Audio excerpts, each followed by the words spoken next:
We have a special look now at two incredible brothers actually living without their own hearts. They have the same life-threatening genetic heart disease. And while one is benefiting from a transplant, the other has no human heart. Our health editor, Dr. Partha Nandi, shows us how the Cardiovascular Center at the University of Michigan is giving them both a second chance at life.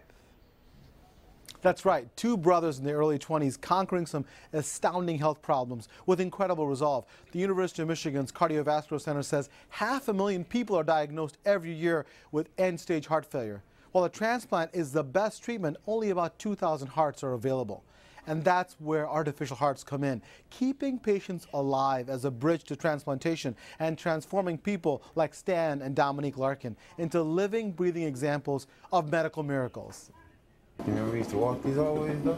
Day in and day out. Stan and Dominique Larkin of Ypsilanti. Well, when I was 16, I was playing basketball, and I blacked out. Two brothers, two best friends. All of a sudden, I felt a boom. With one remarkable mission. A lot of people would probably be depressed, but we smile every day. We happy every day. And yeah, you both are very positive. Yeah, you got to stay positive.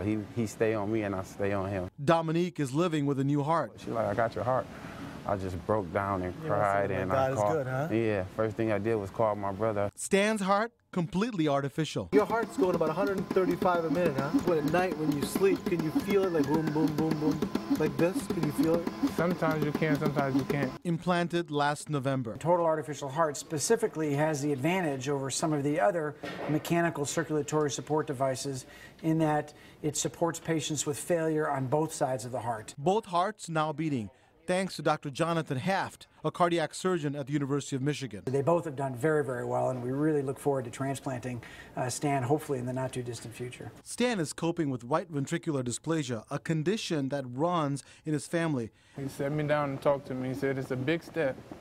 He said, but if I didn't get this, my estimated time to still live was like 90 days. While he waits for a new heart. So this would be attached to the aorta, and this would be attached to the pulmonary artery. The total artificial heart keeps him alive. Not only keeps him alive, but it keeps him alive and thriving. So he can be very active, very functional, and really rehabilitate himself. So by the time a transplant becomes available, he's actually in better shape than he was before the device was implanted. Dr. Haft says the key to functioning normal is the mini compressor known as the Freedom Driver. One pumps air, one makes the air flow, and the other one makes the blood flow. And the University of Michigan says it's the first hospital in the state to send a patient home with this device. It felt like I was free. Once again. It works very well. It's amazing to take somebody who is really in shock with bad end organ function and to see them turn around as quickly and as effectively as they do with this device. In the meantime, Stan's life depends on his battery-powered backpack. He's got a backpack that's pumping. Every 2 hours you have to do something, you have to change the battery out. Yes. If it runs out, it alarms. I got 4 backup batteries.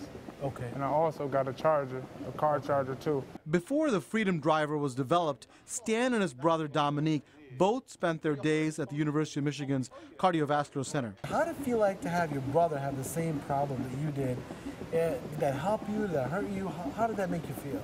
It helped me because I know somebody is feeling my pain. Their artificial hearts hooked up to a larger device known as Big Blue. He was so supportive. That's what really pushed me so much, because like when we were going through it together. Then Stan moved to that backpack device, and a month later, Dominique got his transplant. So we had each other back like very much, and we still do to today. How important is it that we have everybody out there sign up to be an organ donor? You can actually save somebody's life.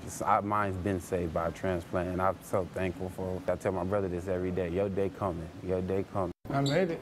We did. You did too. Two brothers, two best friends with a whole lot of heart. I know, I'm just waiting on my heart. It couldn't come no sooner.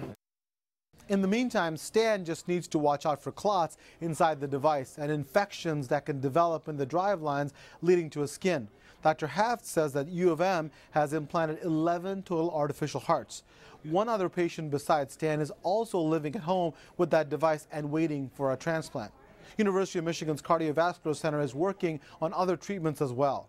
There are newer versions of artificial hearts that can fit in patients with smaller chest cavities, like women and children. There are also new pumps implanted on the heart's left side, and that can help. Both of those devices are now in clinical trials. I'm Dr. Partha Nandi. Incredible. The advances in Yes. medicine and surgery and keeping that man alive with no heart. He while said he his waits. brother's up next, but to see them both with that positive attitude, I'm sure Dr. Nandy would say that's an important part of the healing process as well. Yeah, it's a beautiful thing. Great. We wish him well and Yeah. hope that that transplant comes soon. Yep.